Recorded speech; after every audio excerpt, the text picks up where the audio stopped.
Hey everyone, and welcome to the channel. Today we're going to be talking about character creation. Experienced players should be able to get some tips and tricks to help flesh out their backstories a little bit, and maybe even get some role-playing material to throw in.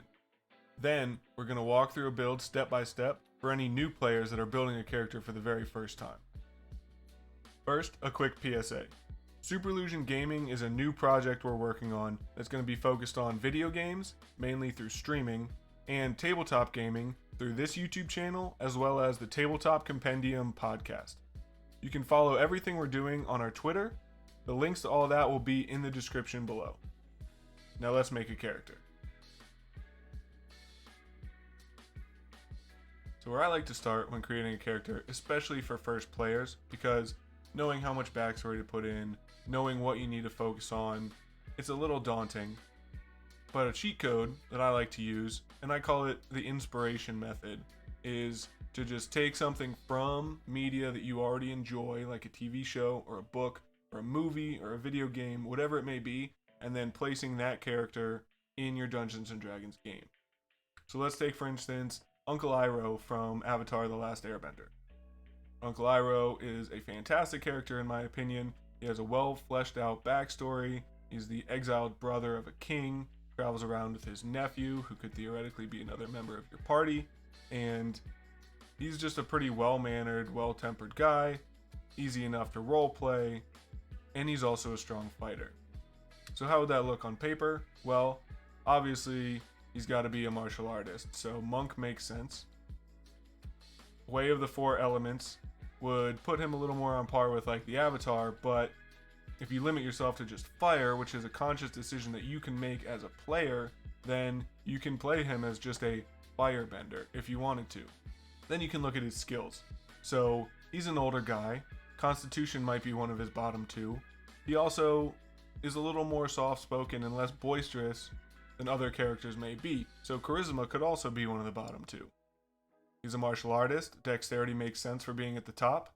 And he's also an extremely wise character, so wisdom should also be one of the top two. Strength, intelligence, somewhere in the middle, and you can rearrange those as you see fit. From there, anything that comes up, as long as you're familiar with the material that you're pulling from, in this case, Avatar, then you should be able to trace your backstory in any given situation as appropriate, instead of making something up on the spot, which can be kind of tough if you're not used to doing it. Other than that, the character is pretty much ready to play. Get him down on paper, bring him to the table, good to go. For those of you looking for a little bit more customization, but still need some inspiration, you can take Uncle Iroh, change his name, drop the backstory completely, but keep his fighting style and mechanics, and craft your own story around him. So maybe instead of being the exiled brother of a king, Iroh, or whatever name you choose, was kicked out of his monastery for being drunken and having a gambling problem, eventually leading to him burning down a village, and now he's on the path to righteousness and sobriety, but he doesn't want to share that dark secret with his new party mates until he fully trusts them. That's a good way to take a character, but make him yours by adding your own flair and your own backstory on it so that you're not taking the entire thing. The next method, the method that I like to use, is taking that inspiration method to the final extent. We're going to jump into ArtStation or Tumblr or wherever you find artwork, and we're going to pick an image. Then just based solely on that image, we're going to craft the character, the backstory, everything we need to have our own Dungeons and Dragons character. So let's get into it. So here we are on ArtStation. And I like ArtStation because it has some pretty useful tabs up at the top, like a character design tab that is exactly what we're looking for. And as you can see, there are plenty of images to choose from, spanning from fantasy to sci-fi to whatever you really need. So I'm going to pick this guy here, and it looks like he already has a name, Jack Aradon. I'm going to drop the Jack. We'll keep his name Aradon just because it's easy. And it looks like we have enough to go on, so I think I'm going to choose this one. So now that we have our character, there's a few things that we need to think about. Race, class, background, and backstory. The race, pretty easy. Blue skin, horns, I'll go tiefling. Class, he's unarmored, and he's a pretty big dude, so to me, that screams barbarian. But we need to give him a weapon. So I'm going to give him a warhammer that doubles as his smithing hammer and make him a blacksmith, which would put him in the guild artisan background. Those are the three that go on the character sheet that actually have some technical effects to the character. Now the backstory, I'm going to tie in more stuff from the image. I'm going to tie in the zombie. Maybe the small town that Eredon's a blacksmith in has been under siege by undead, and they finally overrun the village. Now, Eredon is out looking for someone or something that can help him take back his village from the horde of undead. Now you could take this further, and you could say that Eredon has a family who might be captured by the undead, or maybe even turned undead, and he's looking for a way to bring them back or restore them to the living. But all of the extra is however deep you want to go with your character. You can add levels and levels and levels, and you might never uncover any of that stuff in your campaign based on what direction your DM wants to go. So work with him to figure out what the good line is for how invested you need to be in creating a rich backstory. If you're never going to get to a point where you can bring your undead wife back to the living, then it doesn't necessarily need to be in your backstory. But that's not to say that it can't, because if you enjoy creating a very full, complex story, then you're welcome to do so. It just might not come up in the campaign. So those are the three different variations of my inspiration method of creating a character backstory. If you found this helpful, if you use one of the methods, or if you have your own method of creating a character, let me know in the comments below. Now I'm going to get into actually creating the character by the rules on the character sheet so that you're ready to play the first time you sit down at the table. So you should now have a general idea of who your character is, what they look like, and what their fighting style is. Maybe a little bit of backstory too, depending on which route you picked, but the important thing is who they are, what they look like, and what their fighting style is. Based on those things, you can flip through the player's handbook if you have one, or the free basic rule set that you can find online at Wizards of the Coast, and you can use those resources to assign a race, a class, and a background however you see fit.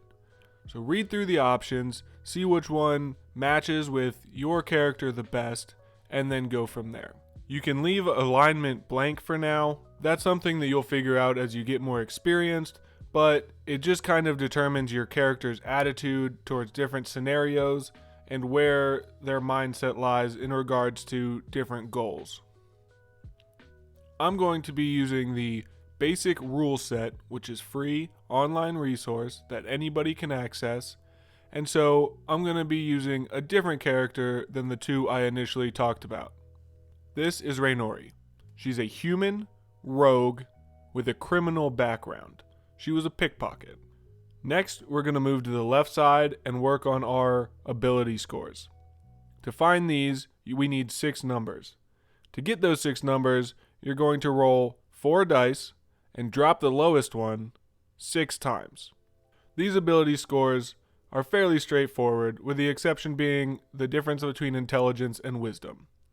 Intelligence is typically information that you would learn out of a book or through studying, and wisdom is experience gained through old age or repetition or someone who's been through a lot. Assign these 6 numbers that you rolled in the appropriate ability score blocks based on your character's strengths and weaknesses. Raynori is a pickpocket, so she's very dexterous.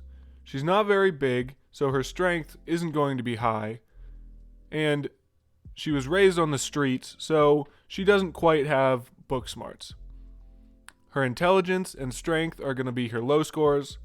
Her dexterity and charisma are going to be high scores because of her mischievous personality and nimble fingers.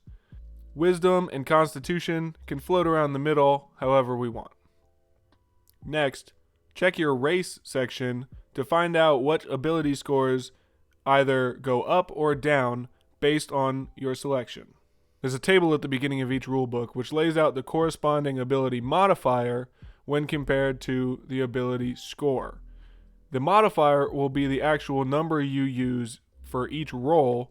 The score is just the overall value that explains your character's strength and weakness in that skill.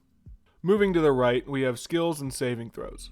The bubble is to denote proficiencies, and the blank is to denote your roll modifier. Proficiencies can be found in the Backgrounds tab as well as the Class tab. This will give you the skills that your character is proficient at based on your class and background. Bubble in the skills that your character is proficient at, and then based on the table in your class section, will tell you your proficiency bonus for a given level. The blanks can be filled in by adding the corresponding ability modifier plus the proficiency bonus if that skill is bubbled in.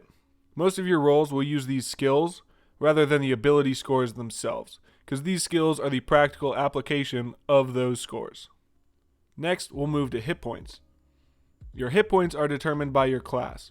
Your class assigns a hit die, which is a die that will be used when short resting to heal, and also on level up to determine your new hit points. Each class tab has a hit points at first level block, which will tell you how to calculate your hit points at first level. Usually, it is just one hit die plus your Constitution modifier. Enter this value in the hit point maximum blank. Your initiative is determined by your dexterity modifier, and your speed is a base value given also by your race. Armor class is based on your equipment, so we'll get to that in a second. Your passive wisdom or passive perception, under your ability scores and skills, is just 10 plus any ability modifiers that go towards your perception skill. Your equipment is determined like your skill proficiencies. Your background and your class both list starting equipment. You can either use this method, or if your DM decides, he can give you a sum of gold which you use to buy equipment that you want. This is less popular and a little more complicated, so it's recommended that you just use the starting equipment in the background and class sections. Use the table for armor based on what you get in your equipment to fill out the armor class block. It is usually a base value plus your dexterity. Also note if the armor gives you a penalty to stealth, be sure to write that down somewhere. The weapons column has a lot of numbers and some verbiage which should be explained following the table. Things like finesse or light or two-handed all have extra descriptions which change the way that weapon needs to be used. Your attack bonus for a weapon is either your strength modifier plus proficiency bonus, or if it's a finesse weapon, your dexterity modifier plus your proficiency bonus. Your damage is going to be listed on the table in the equipment chapter, plus whichever skill, dexterity or strength, is used, not the proficiency bonus. That does not apply to the damage. Other proficiencies and languages are used less, and they vary from character to character, so that's something that you can work out with your DM on a case-by-case basis. The 4 blocks in the top right are things that can be filled in based on that character profile that you thought of before you started making your character. Features and traits are all of your class's abilities as you level up, so this is a block where you can write all those down as a quick reference for combat and other situations. The second page of the character sheet allows for some more backstory stuff, as well as tracking your treasure or people that you meet. And the third page is spells, which I'm not going to get into today, but I will cover in a future video. All of these steps are laid out in the player's handbook, as well as the free basic rule set.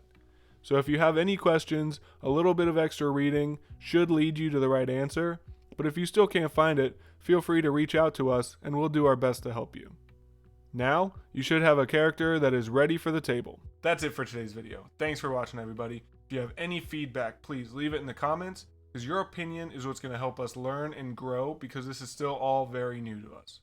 Check us out on Twitter. Check out the Tabletop Compendium podcast. And I even linked my stream, my Twitch stream down below. So if you catch me on, feel free to hop in and we can talk about whatever. Thanks again and happy gaming.